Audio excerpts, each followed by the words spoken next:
नमस्कार, स्वागत है आपका द पब्लिक इंडिया पर। मैं हूं नीलू व्यास। चुनाव आयुक्तों की नियुक्ति को लेकर तरीके से कहें तो कोहराम मचा हुआ है और पॉलिटिकल पार्टीज तो इसको लेकर बात कर ही रही हैं, लेकिन सुप्रीम कोर्ट में भी इसको लेकर काफी अच्छी खासी बहस चल रही है। आज सुप्रीम कोर्ट में चुनाव आयुक्तों की जो नियुक्ति थी उसका मामला आज लिस्टेड था, जिसमें कि पिटिशनर्स ने दो तरीके के पिटिशंस थे। एक तो ये था जो कानून बनाया गया था जिसमें कि चीफ जस्टिस ऑफ इंडिया को बाहर कर दिया गया है। तो जो सीईसी यानी कि chief election commissioners appointment and other elections commissioners की जो एक्ट थी उस पर स्टे लगाने का एक पिटिशन था, और दूसरा पिटिशन ये था कि जिस तरीके से हानन फानन में अभी दो चुनाव आयुक्तों की नियुक्ति हुई है उस पर स्टे लगाने के लिए एक पिटिशन ने कहा। तो जो दूसरा पिटिशन था उस पर सुप्रीम कोर्ट ने कहा कि हम स्टे नहीं लगा सकते, इस समय चुनाव के वक्त पर केओस हो सकता है। तो इस तरीके की बात उन्होंने कही, लेकिन जो कानून है, जिस कानून में अब जो कानून के हिसाब से सीजीआई बाहर है और उस सिलेक्शन पैनल में प्रधानमंत्री का चुना हुआ एक केंद्रीय मंत्री और साथ में लीडर ऑफ द ऑपोजिशन इन लोकसभा, तो उसको लेकर आज जो बहस हुई थी वो अपने आप में बहुत अहम है। और उस मामले में स्टे तो नहीं किया है, यानी कि रोक नहीं लगाई है उस कानून पर, लेकिन सुप्रीम कोर्ट ने नोटिस इशू किया है केंद्र सरकार को कि वो उस पर रिप्लाई करे।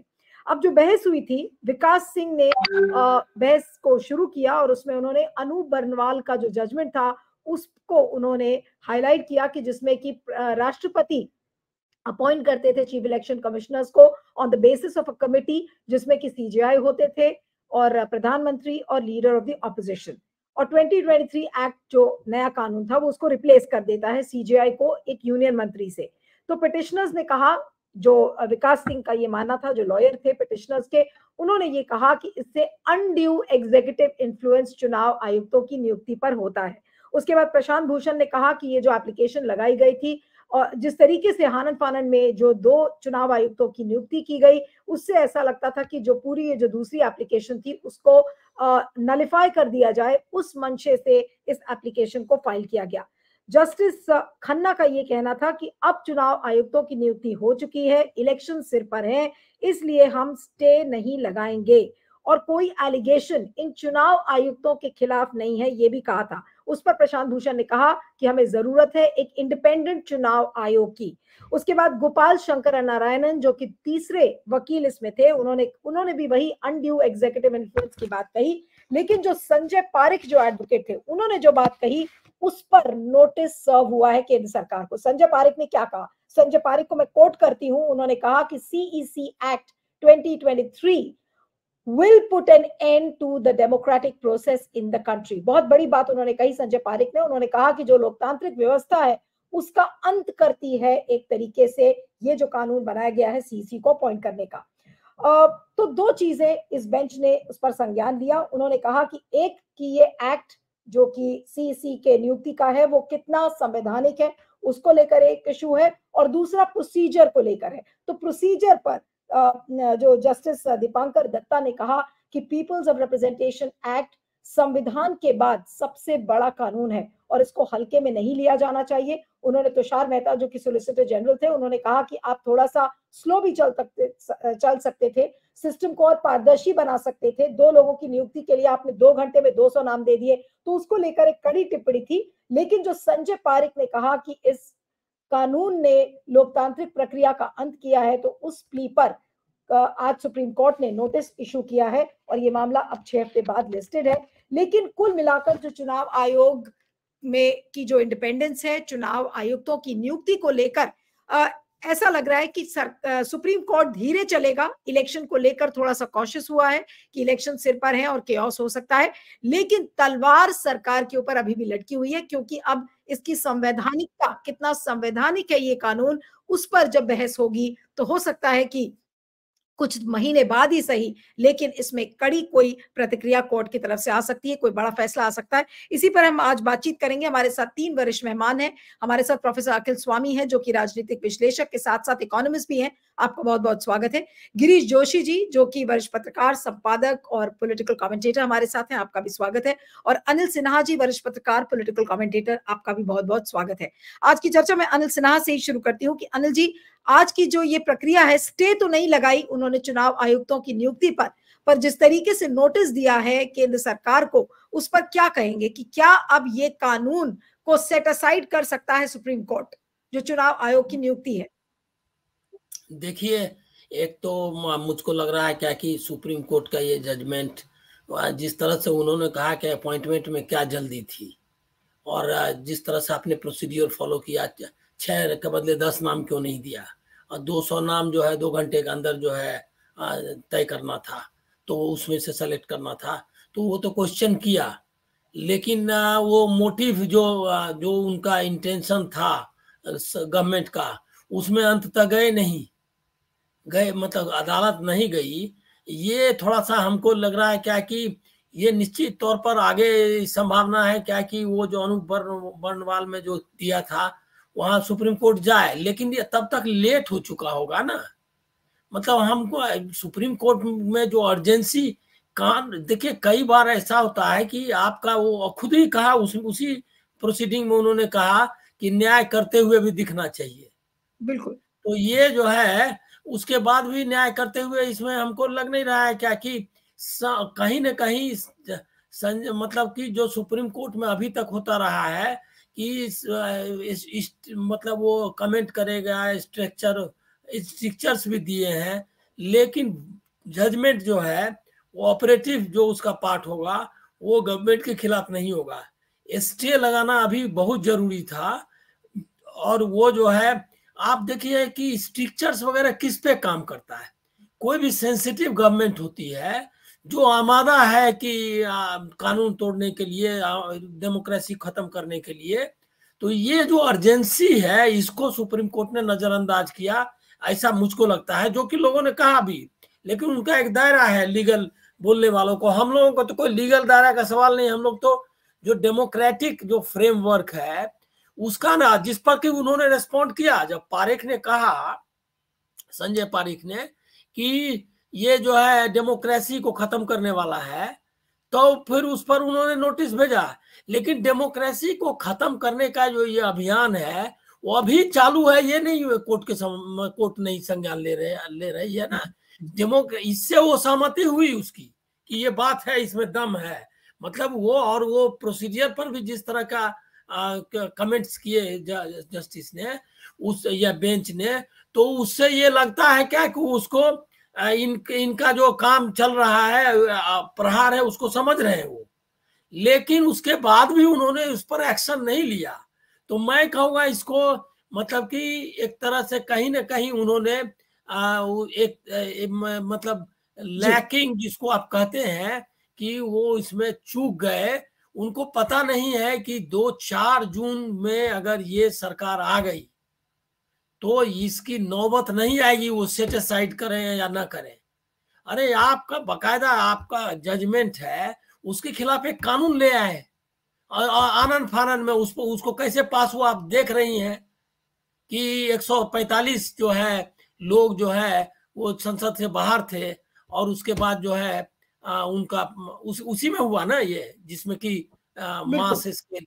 हाँ, तब तो आप उस अर्जेंसी को नहीं समझ रहे। दूसरी बात ये भी है, सुप्रीम कोर्ट ने को जो हलफनामा सरकार ने दिया है उसमें उसने, मतलब बेशर्मी शब्द है कि नहीं ठीक मालूम नहीं, लेकिन वो कह रही है क्या कि जुडिशियल मेंबर रहने से ही इम्पार्शियलिटी होती नहीं, है। नहीं, आप बेशर्मी वाला शब्द यूज करिए, क्योंकि बहुत बेशर्मी से उन्होंने इसमें लिख दिया है कि अगर आप हाँ, संवैधानिक पद पर हैं तो आप क्वेश्चन नहीं कर सकते। ये बात उन्होंने हाँ, लिखी हाँ, है। कहा क्या कि इलेक्शन कमिश्नर्स जो है उसमें वो इलेक्शन कमीशन में जुडिशियल लोग नहीं रहा है, उसके बाद भी इम्पार्शियल रहा है।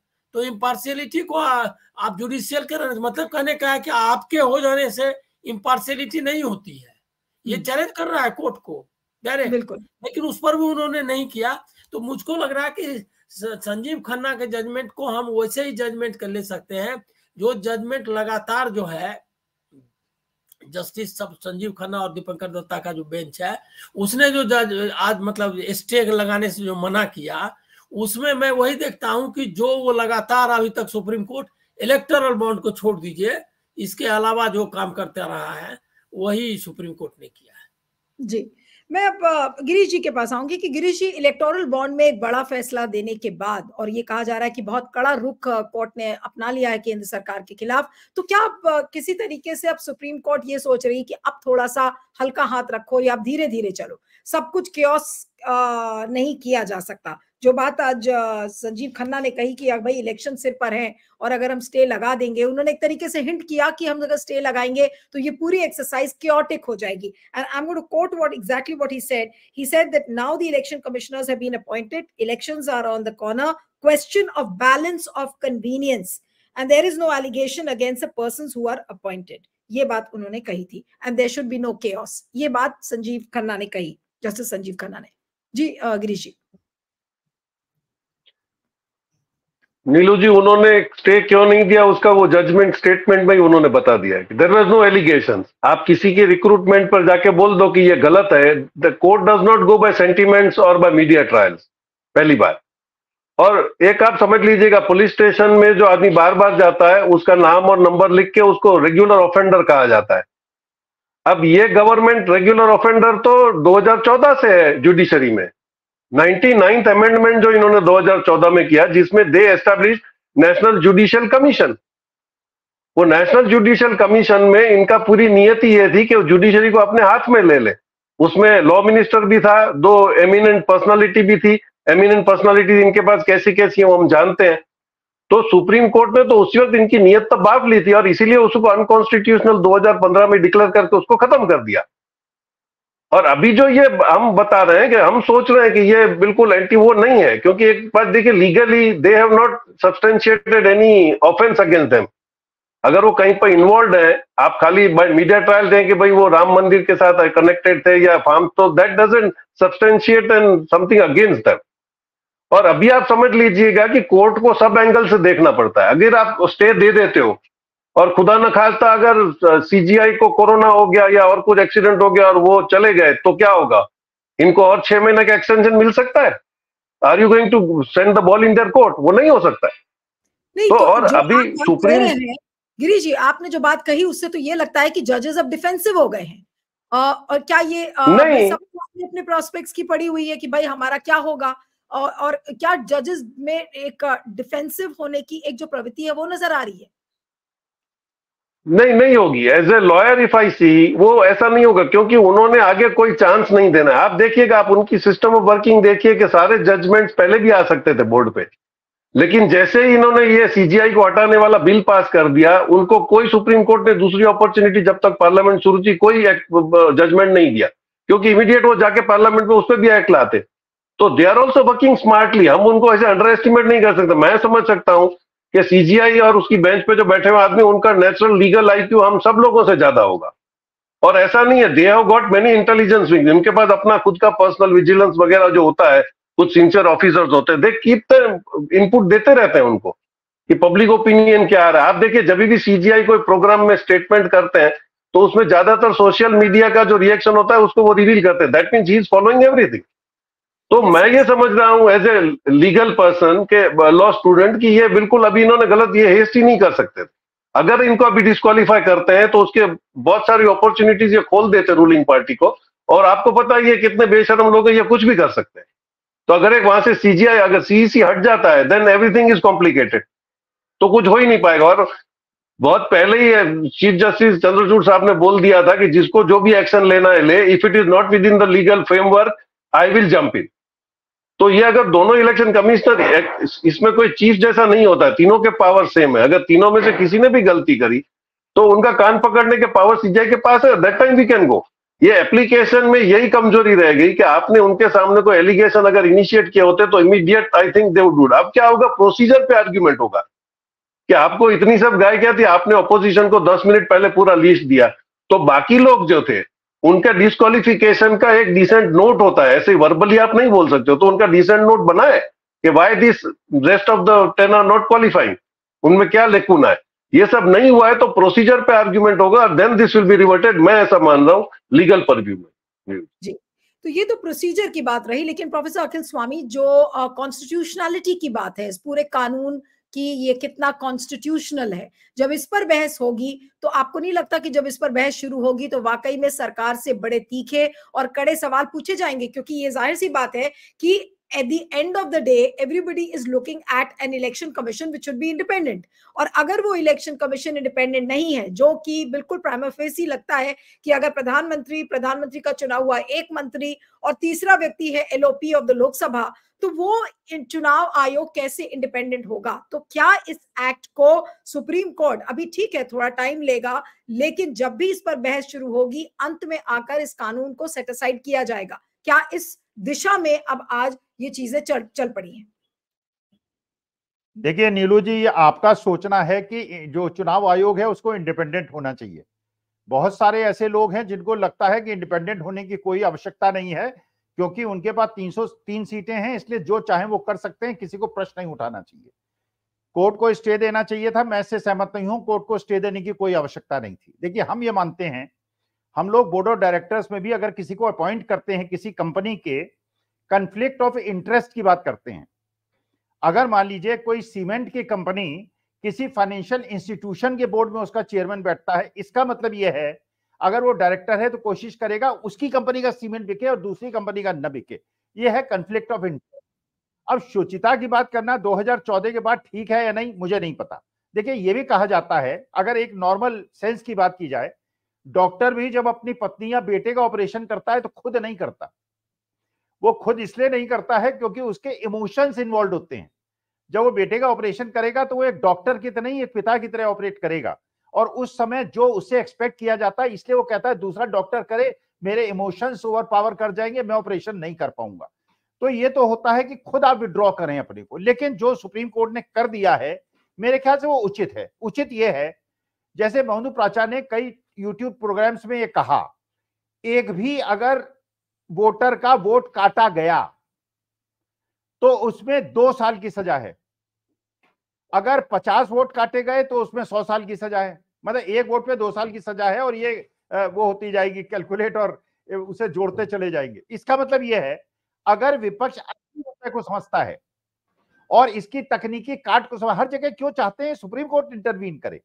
पहला आप ये करें कि जहां जहां वोटर्स के नाम इंक्लूड नहीं हुए हैं वहां पे आप कोशिश करें उनके नाम इंक्लूड हों, और उनके प्रूफ रखें आपने कोशिश करी और नाम इंक्लूड नहीं हुआ, और उसको नोट करते चलें। हर चुनाव क्षेत्र में आप 500-500 कैंडिडेट खड़े कर दें, इंडिपेंडेंट्स। जितनी भी जमानत की राशि है वो आप जमा कर दें। नहीं होगा तो हम जमा कर देंगे, मैं भी खड़ा होने के लिए तैयार हूं। अगर बैलेट पेपर से चुनाव होगा और ईवीएम से चुनाव, 500 कैंडिडेट खड़े होने पे करना पड़ेगा, क्योंकि जहां जहां आपको लगता है कि हेरफेर हो सकती है, और उसकी वीडियो बनाएं, उसके प्रूफ्स लें, और प्रूफ लेने के बाद ये कह दिया है सुप्रीम कोर्ट ने, क्योंकि ये देखिए, हिंदुस्तान के 142 करोड़ लोगों में से, बाकी छोड़ दीजिए कौन बीजेपी सपोर्टर है, कौन कांग्रेस सपोर्टर है, कौन समाजवादी पार्टी सपोर्टर है, लेकिन कोई भी आदमी ये नहीं कह सकता कि माननीय सुप्रीम कोर्ट के चीफ जस्टिस ऑफ इंडिया से नाजे निष्पक्ष आदमी किसी भी प्रक्रिया में कोई हो सकता है। जो मंत्री है उसका वेस्टेड इंटरेस्ट है, उसका कन्फ्लिक्ट ऑफ इंटरेस्ट है। तो उस शुचिता के माध्यम से जब जज साहब भी कुर्सी में बैठते हैं और उनके पुरानी जान पहचान का कोई केस आता है, वो अपने को केस से अलग कर लेते हैं, क्योंकि उनसे वो पंच परमेश्वर मुंशी प्रेमचंद का जमाना तो गया, अब वो वाली स्थिति नहीं है। तो मेरा कहना यह है कि बिल्कुल कोई स्टे देने की आवश्यकता नहीं थी। अपोजिशन को रोते हुए बार बार सुप्रीम कोर्ट जाने की आवश्यकता नहीं है। प्रूफ्स को इकट्ठा करें और ये प्रूफ्स को ऐसा बना दें कि ये बेईमानी ना कर पाए। अगर इन्होंने अब बेईमानी की तो श्रीलंका को याद कर लीजिएगा।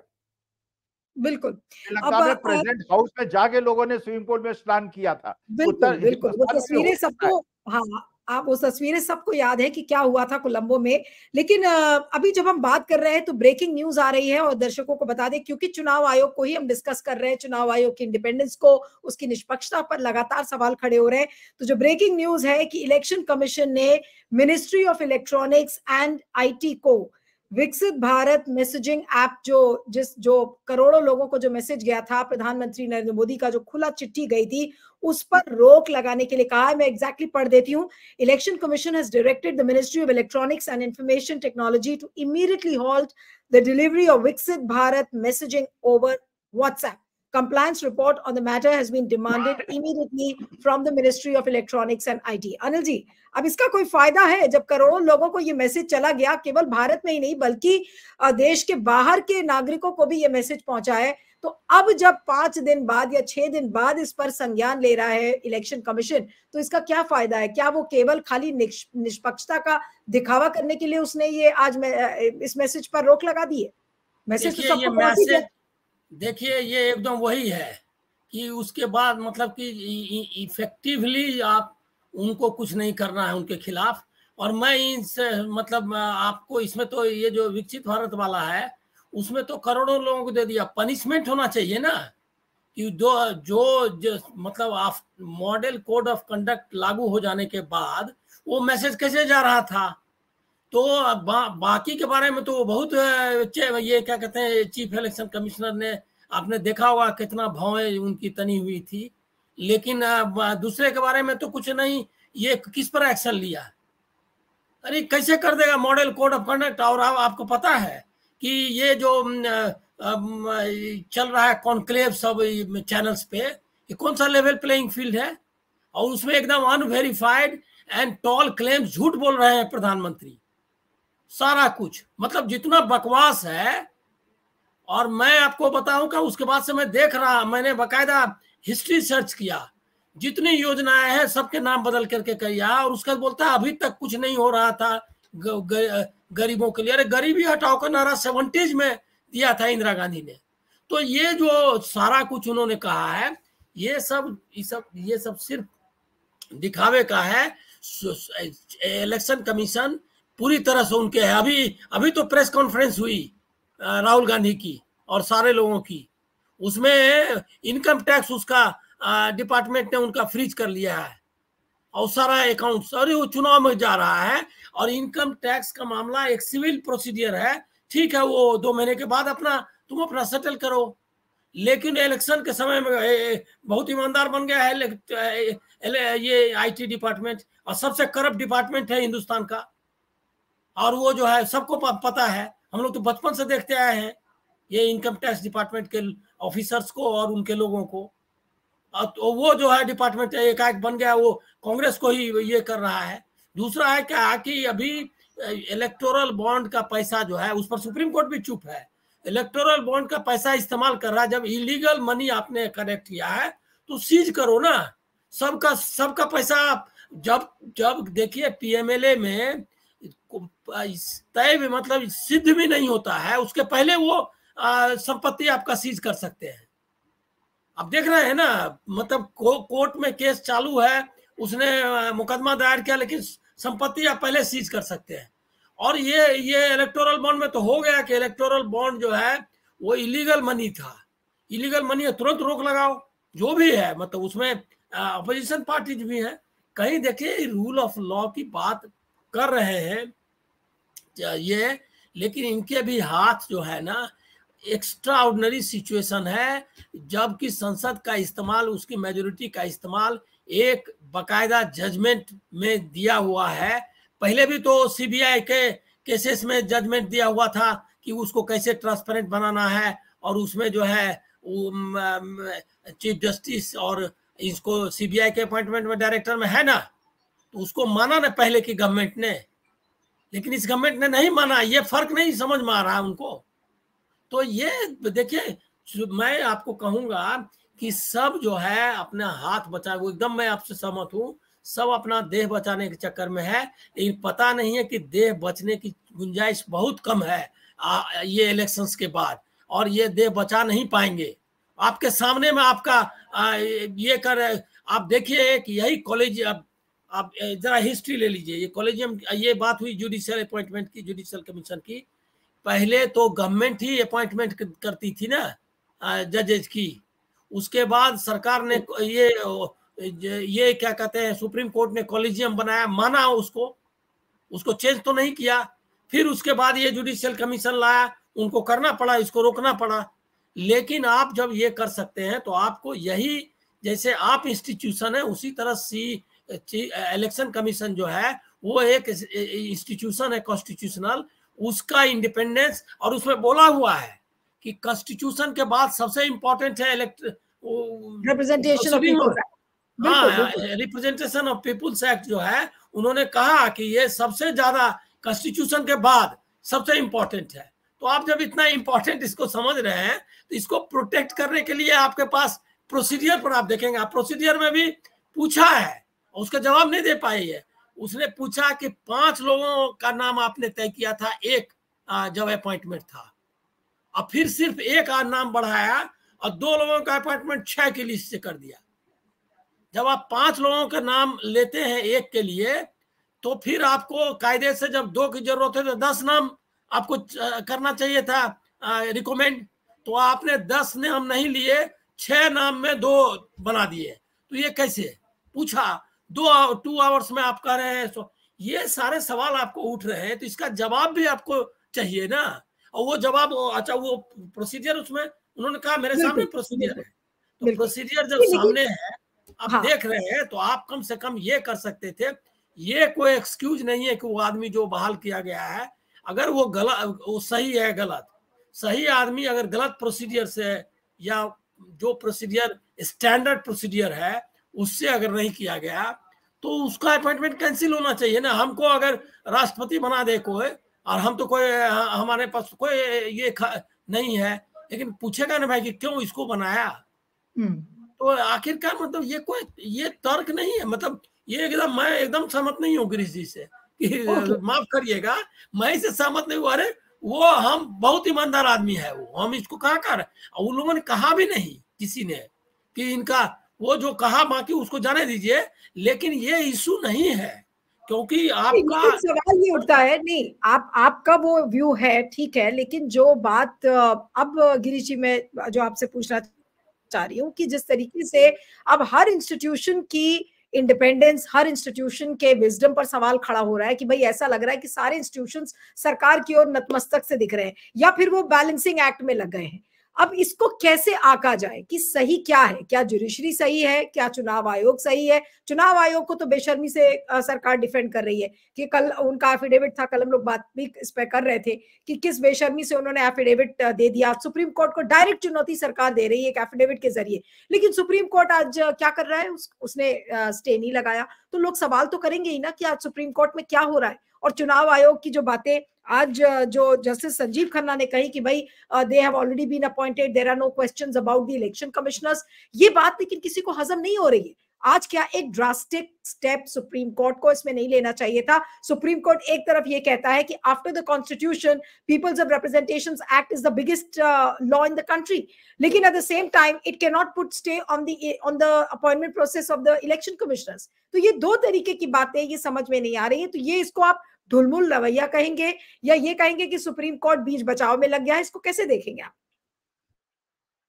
मैं वही तो आपको कह रहा हूं कि अगर आगे स्टे दे देते तो इनको एक अपॉर्चुनिटी दे देते और कोई मिसचिफ करने का। आप ईडी के मामले में देखिएगा, मिश्रा जी पे एलिगेशंस थे, उनको कोर्ट ने बोल दिया कि इनकी अपॉइंटमेंट और एक्सटेंशन इलीगल है, लेकिन उन्होंने एक एप्लीकेशन डाली थी कि जो हमारा ये चल रहा है इन्वेस्टिगेशन कि बाहर से कौन सी कंपनीज ने पैसा दिया है, कौन सी स्लीपर कंपनीज थी, कौन से बोगस कंपनीज थी, तो उसका इन्वेस्टिगेशन उसको इफेक्ट करेगा। तो court has to listen to both. हम लोग शायद एक साइड से सेंटिमेंटल हो सकते हैं, लेकिन अनलेस गिवन एन अपॉर्चुनिटी, आप देखिए, या तो आपने पहले केविएट फाइल कर दिया होता कि कोर्ट आपको सुने बगैर ही कर देती। गवर्नमेंट में normally against government it is always a caveat. आपको अपॉर्चुनिटी दिए बगैर आप प्राइवेट पार्टी हो तो ऑटोमेटिक केविएट माना जाता है, तो उसमें they have to give an opportunity to the government.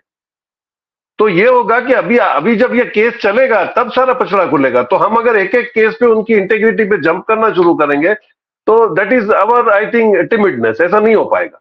Court has to look at all the angles. आपने देखिए महाराष्ट्र के केस में भी उन्होंने जजमेंट दी, उसके बाद में अपना एक्सपर्ट कमेंट भी दिया कि आपने रेजिग्नेशन नहीं दिया होता तो मैं आपकी गवर्नमेंट बहाल कर देता। तो ये होता है कि इनके पास जो एक्सपर्ट्स हैं वो भी कहीं चूक कर रहे हैं, और यही अभी एक्सपर्ट्स स्टेट बैंक के पास अच्छे में अच्छे थे, वो भी चूक कर गए। तो लीगल में तो ऐसा है प्रोसीजर और this is a bench deciding, not a single man. तो ऑब्वियस है वो कंसल्टेशन में हो रहा होगा, उसके अंदर उनके पास क्या सीक्रेट नोट्स आई हैं, उनको क्या उस पर थिंकिंग है। तो मेरा ऐसा मानना है कि अभी स्टे देते तो ये शायद और कुछ मिसचीफ कर लेते, शायद सडनली इनको कोविड हो जाता और सीईसी भी बीमार पड़ जाते और कुछ ना कुछ ये बहाना कर देते। I think they have not given the opportunity. नहीं, लेकिन आप ही के इस पॉइंट को मैं आगे बढ़ाऊंगी प्रोफेसर अखिल स्वामी के साथ कि जब विकास सिंह जो लॉयर हैं आज, जो जिन्होंने अनु बर्नवाल के जजमेंट का उल्लेख किया था, तो उन्होंने ही बोला कि selection process is vulnerable to executive influence. और उसके बाद उन्होंने दोनों जजेस से, संजीव खन्ना से और दीपांकर दत्ता से, कहा कि सर अगर ऐसा ही मामला होता तो what was the point of this constitution bench. एक कॉन्स्टिट्यूशन बेंच ने जो फैसला दिया है, ये बात विकास सिंह ने खुले उस पे की कि भाई what was the point in having a constitution bench. अगर इसी तरीके से सरकार को अगर एक एक्ट लेकर आनी थी और उस पूरे प्रोसीजर को ही पलट देना था जो चुनाव आयोग की नियुक्ति थी, तो क्या कहेंगे सर इस पूरे इस इशू पर अंत में? जी देखिए नीलू जी, मैं कोई जज नहीं हूं, मैं कोई कोर्ट नहीं हूं, मैं कोई अदालत नहीं हूं, लेकिन हाँ ये मैं मानता हूं कोई भी कोर्ट बिना दूसरे पार्टी को अवसर दिए हुए, नोटिस दिए हुए कोई निर्णय नहीं ले सकता। उन्होंने एक नोटिस दिया, मेरे बगल में इलीगल कंस्ट्रक्शन हो रहा था, 6 साल से मैं शिकायत करता रहा, टाउन गन प्लानर नोटिस नहीं दे रहा था, उसके बाद मैंने शिकायतें की, सब कुछ हुआ, उसके बाद और इलीगल है construction, everybody knows it is a legal construction. Town country planner खुद आए, उन्होंने कहा हाँ ये लीगल कंस्ट्रक्शन है।